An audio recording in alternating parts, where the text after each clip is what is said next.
Now that the rails are greased, we bolt in the new motor and regulator.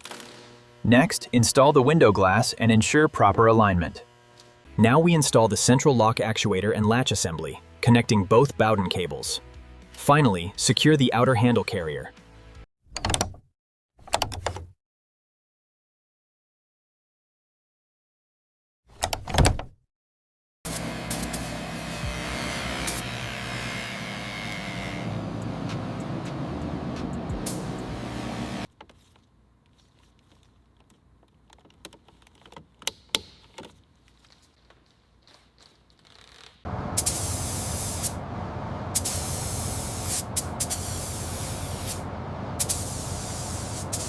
This is the new BMW weather strip. Notice the seamless transition from the outer chrome trim to the inner felt and rubber seal. It's a perfect push fit with zero gaps.